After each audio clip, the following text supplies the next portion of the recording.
You're listening to the Babyproof Your Homeschool podcast, the podcast that gives you the support and weapons you need for the battle of homeschooling with babies, toddlers, and preschoolers. I'm Jenny Shaw, your host, and you've got episode 1. Our guest today is Sterling Jaquith, a Catholic author, speaker, the host of the popular Coffee and Pearls podcast, and a mother to almost 5 on the ground. She will be sharing with us her tried and true ideas for flexible homeschool scheduling with 3 littles in the mix.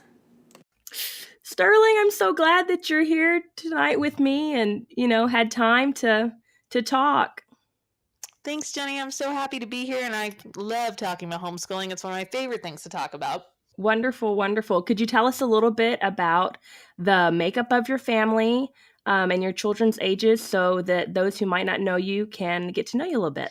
Yeah, absolutely. So my husband and I are both adult converts. We both went to public school, and then we both converted to Catholicism in our adulthood. And one of the things that we had both separately decided was important was that we kind of had this idea that we would homeschool our kids, which is, kind of a crazy idea. It's getting less crazy, which is awesome. But so when we were matched on eHarmony, when I told my husband, I said, it's kind of a deal breaker for me if somebody isn't willing to give that a go. And I told him, I said, I've never been homeschooled. I have no experience with that, and I might crash and burn, and we may send them to school, but I want to try. And I said, I think it's just a really beautiful thing.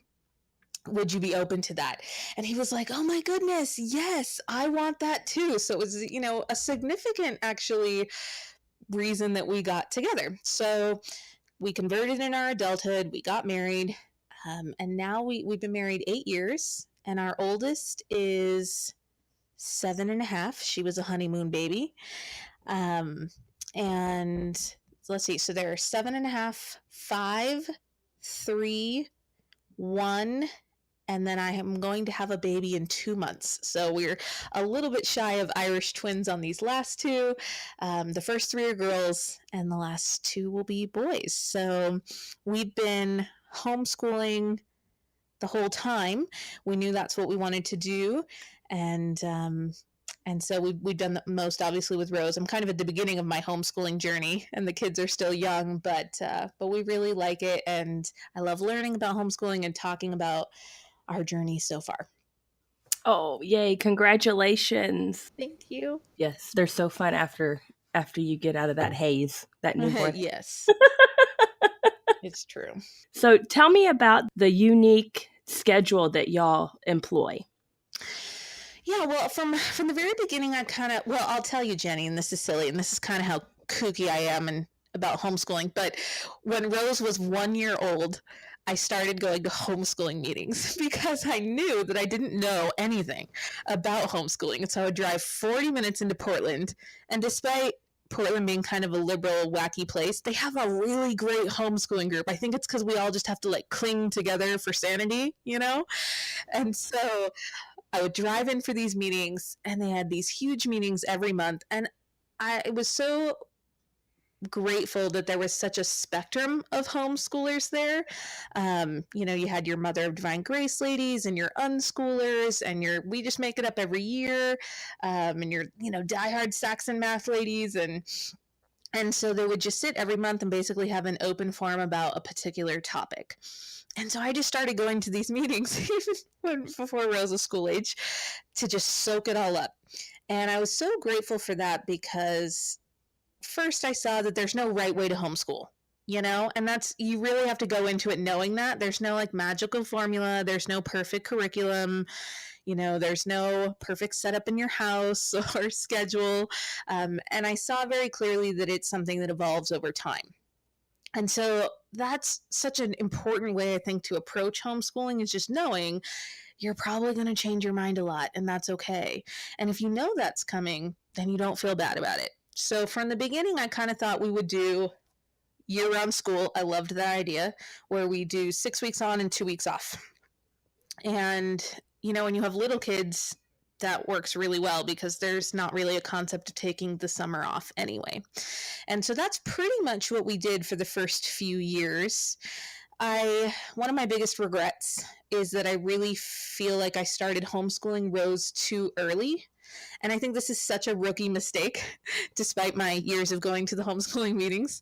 You just get so excited, about your first one. I don't know, Jenny, if you did this, but I mean, she was like 3.5, and I was already like, let's do school in a structured way. And I think she wasn't even 4 when we pulled out 100 easy lessons to read, right? Right, yeah.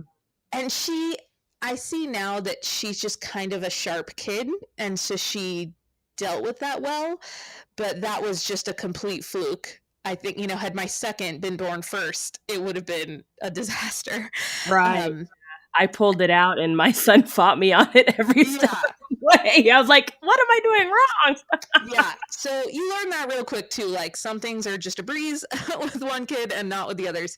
But when I talk to homeschoolers now or someone considering it, that is the first thing I say, which is do not start too soon.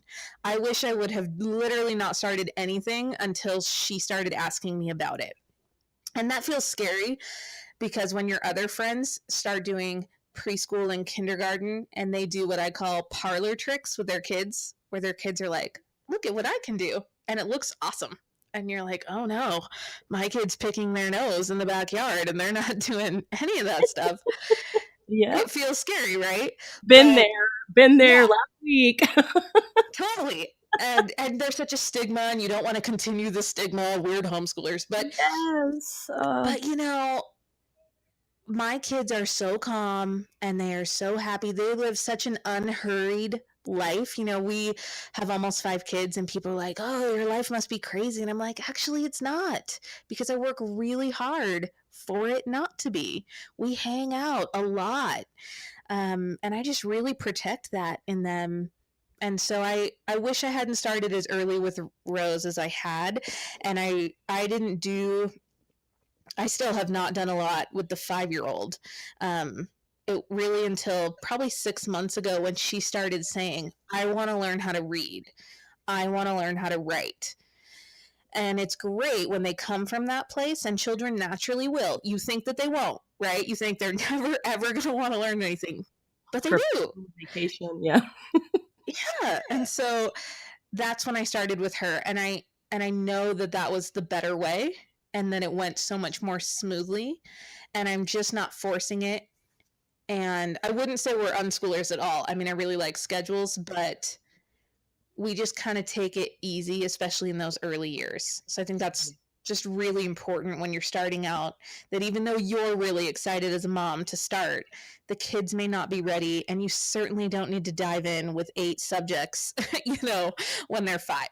Well, and I think that outside pressure is real. That's our reality, whether it's from, well-meaning family asking innocent questions, or, even somebody at the grocery store when you're checking out in the middle of the day. Sometimes there's going to be those situations that come up and make you question that, but you got to hold firm to what is working for your own family.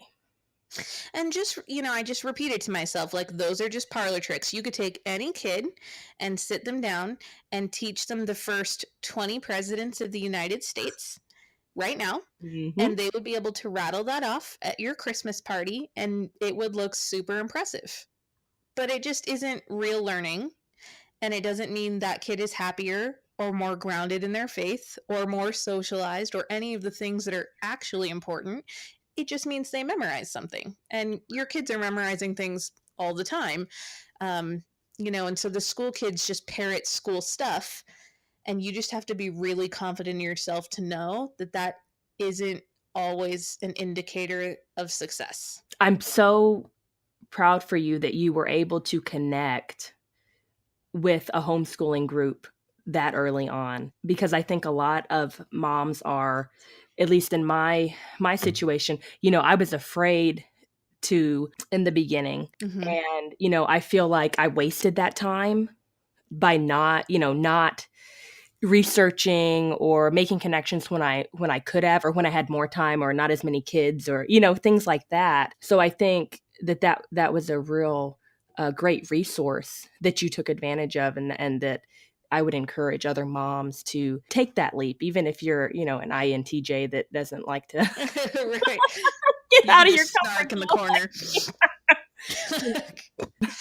Yeah, it is great. And I realize not everybody has access to a great homeschooling group, but if you do, I would recommend going as early as possible, because you also just see how flexible all these families have had to be. Even the mom who has 8 kids and has been homeschooling for 15 years shows up and goes, "Gosh, my math isn't working with my 9-year-old."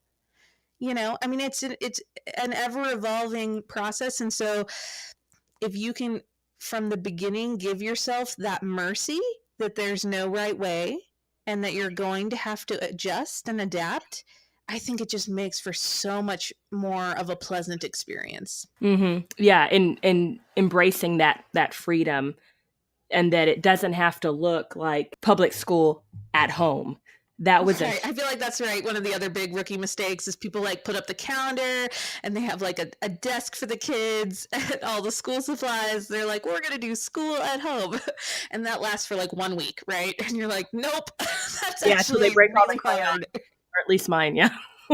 Yeah, to pull off. And it's not fun. It's not fun to do that. So we don't actually use 100 easy lessons to read anymore. We did the Institute of Excellence for Writing after that, and I liked that so much more. And I mean, your kid can learn to read with 100 easy lessons to read. There's just going to be some holes when they're done. And so I feel like IEW, or what's the other one everybody does? All About Reading. Those ones kind of show up those holes a little bit better. And so that's what I'll be doing with the rest of the kids. Yeah, and again, you learn pretty quickly. There's no right way to do it. Don't pin your heart on any one program. Be flexible to what you need and what your kids need, and just be intentional about that all the time. Yeah, well, and it's not a personal attack on you as the teacher or as the mother. That's a big thing I had to get over. This is not me in my weakness doing it poorly. Right. That's not what it is. There's Yeah. other options. Just because one doesn't work doesn't mean you're a failure. Yeah, and the kids are different, and that has made me, in a funny way, Jenny, feel so much better. I have so much more self-confidence as I've seen the different personalities in my kids, because it's just shown me that God really gives us that unique personality right from the beginning, because we spend so much time growing up and trying to conform, and we feel different. I imagine INTJs understand what I'm talking about. And now I just as I see my kids and how they were just born their own little people, it's made me just embrace who I am more naturally, because I see that I was like that from the beginning, and that God chose me to be that way. There's no right or wrong type of person. We're all just so different, and that's a good thing. And so that's been a surprising aspect of having lots of kids and homeschooling them, that I've kind of learned about myself.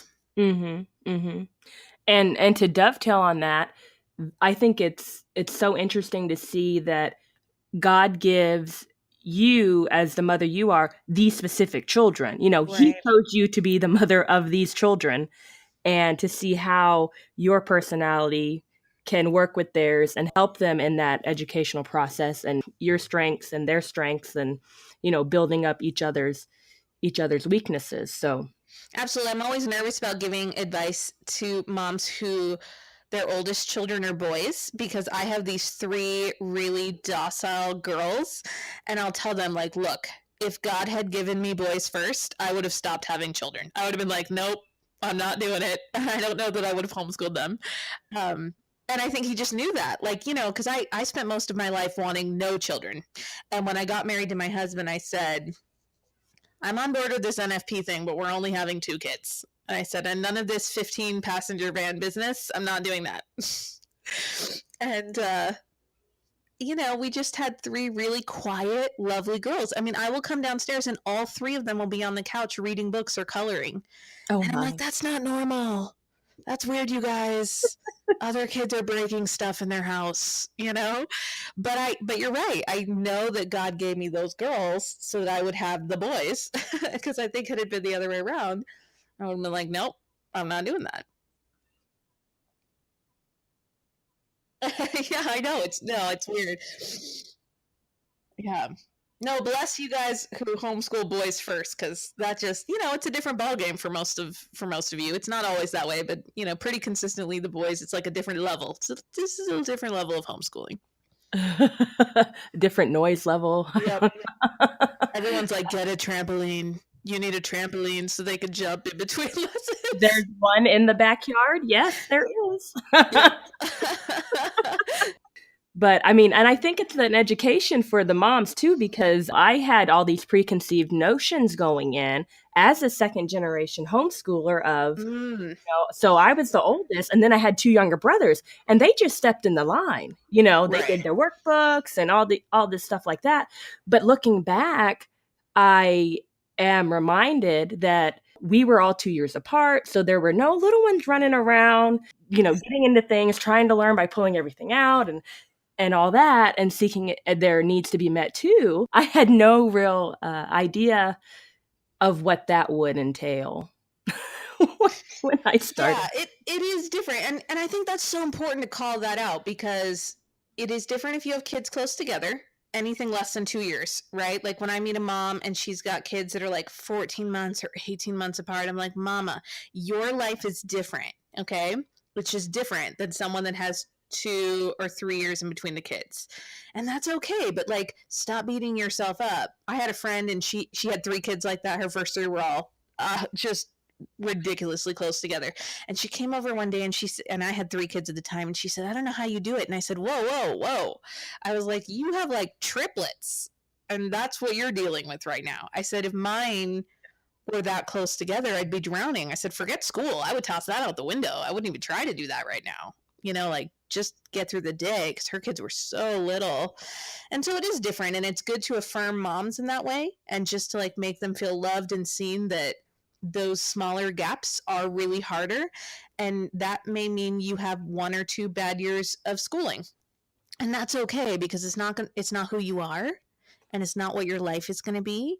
Right. And you're not going to have kids that don't know how to read and can't function in society by the time they're 18.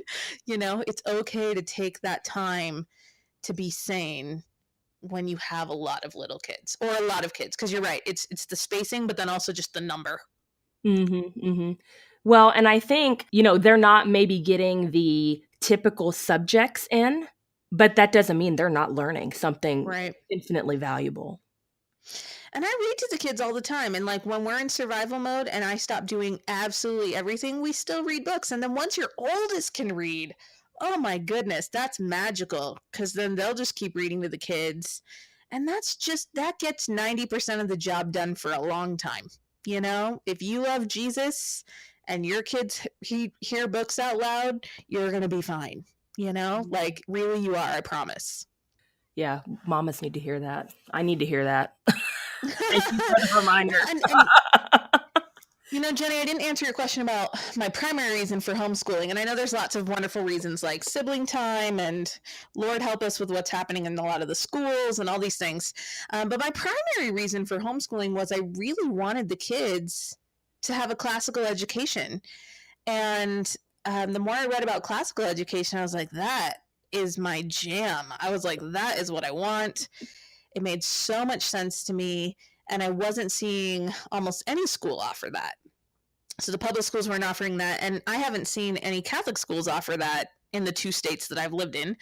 And so that was one of the things that I wanted to provide for the kids, was that kind of well-rounded, awesome literature, really critical thinking, skills-based education. And I just felt like I could do a better job of that at home than sending them to school. Mm-hmm. Well, and I think what's lacking oftentimes, just because they don't have the resources and time, is just basic logic. How do you work through a problem that's not one A plus B equals C, other variables and things like that? Absolutely. And my husband was on board with that too. I think it is a particular cross that some families have, where spouses aren't necessarily on the same page, and that is difficult. And I want to say again, like that's another one of those, that's more challenging when you live like that. But we both kind of felt, hey, let's give homeschooling a try. And we liked classical education. And specifically for that, like we want to be that kind of family that has debates at the dinner table, you know? Mm-hmm. Which of course you picture way earlier than it will happen, right? You think like, oh, okay, we're so close. But then like the little kids are still throwing food at each other and crying. And like dinner time is nowhere near that situation for us. But someday we will stop having babies and we'll have intellectual conversations at the table. I don't know when that'll be, but that's kind of what we're shooting for. I love it. I used to listen to a pastor, and he would describe, his family doing all those things. And Malachi, my oldest, would be 4 or 5, and tell Papa about the poem, or tell, like I'm asking all these leading questions. I'm like, this is not going like I thought, and but he had like 8 kids, and the oldest ones were in high school, and they're reading the Odyssey, and and I'm like, oh, we read some Robert Louis Stevenson this morning. Oh yeah. I mean, even at 7, I'll be like, I'll ask Rose what she thinks about stuff, and she just doesn't want to talk about it. She's just not ready yet. It's just their brains aren't in that place, or she just wants to talk about silly things like the slug she found in the backyard. That's like the coolest thing that happened to her today. So, that's what she wants to talk about. Oh yeah. They want to tell him how many crawdads they found in the pond. Yeah, it's.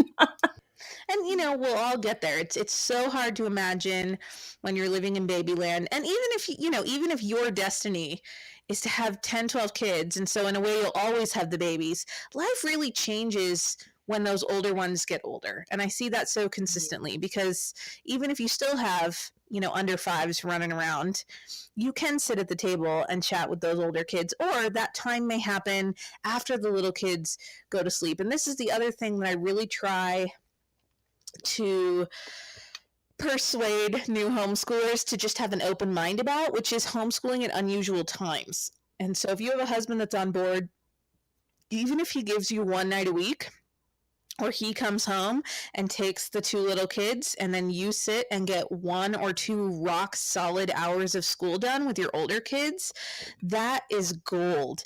And we try to do that, once or twice in the evenings, and then Saturday mornings as well. And so, I utilize nap times a lot, but also I utilize husband time. And part of that is, like I said before, we live a very unbusy life. I don't cram a lot of stuff in. We don't have a lot of activities. So we can take that time. But I think, or especially if you need one-on-one time with a particular child, utilize those times. You don't have to do school at 9 in the morning. I mean, the kids are always fresh in the morning, but you can use any time that you want. So be creative and lean on your husband to take those babies, because it's not usually that hard for him to do that for an hour, and you can get so much school done in an hour with no baby, So I think that's just an option that not a lot of people consider.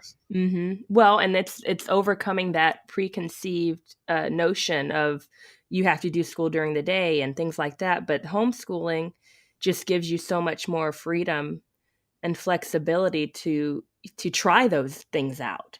Absolutely. And I think, the other thing that I tell people, because in my ministry, and I do a lot of goal setting with people and just help them with self-growth, is that you need to be a scientist, right? You need to stop attaching emotions to these decisions that you're making, and you just need to get to the end of the week and say, what worked and what didn't work. It doesn't matter how you felt about it. It doesn't matter how you felt on Wednesday afternoon when everyone was melting down. You just need to say, what went well, what didn't go well, and then adjust what you're going to do the next week. You have to be that flexible. If we come in and we're rigid and we're perfectionists and we think there's one right way, and then we keep trying to make that way work, we'll just drive ourselves batty. And so you have to be really flexible and unemotional about it. And the other thing I tell people is homeschooling is not the only way to become a saint and to get to heaven. And if you find that you're crying multiple times a week and you're being really short with your kids and screaming a lot, something is not okay.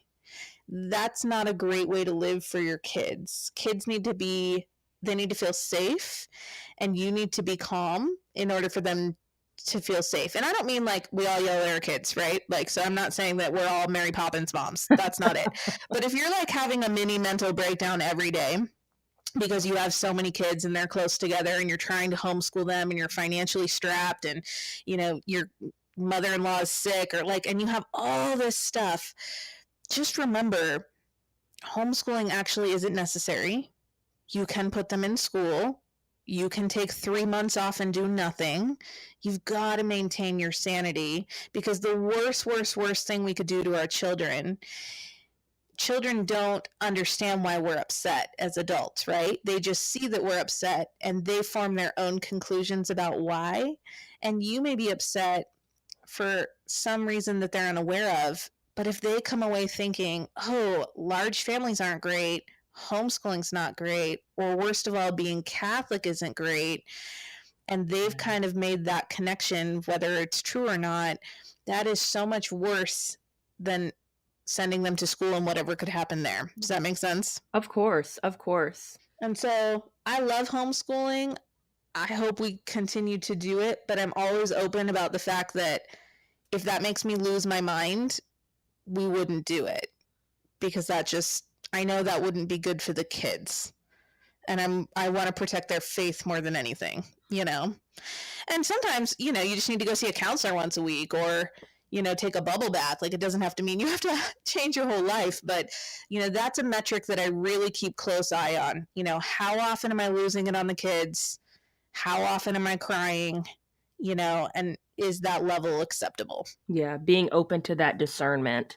What I really liked about what you said with the scheduling and that he takes them, you know, a couple nights a week so you can have one-on-one time and really focus is that the other kids are also getting daddy time. Yeah. So they love it. They're both getting fed in different ways. It's not, you know, one's getting, you know, the short end of the stick. They're both getting positive things.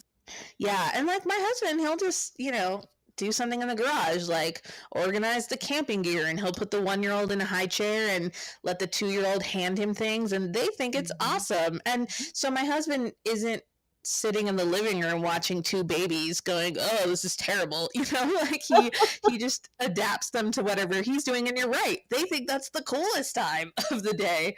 And so everybody wins. And it's such a great way to be flexible and give everybody what they need. And like when you were saying, you know, how it changes when the older ones start to read. I think there's so much that, you know, the children as a whole can learn from each other. And, you know, those interactions and just having olders and having youngers and, you know, they're being taught virtue that we really wouldn't have the opportunity to have there. They weren't in this specific family. Yeah, my 7-year-old's been teaching she just turned 5. So she just turned 5 like a few days ago.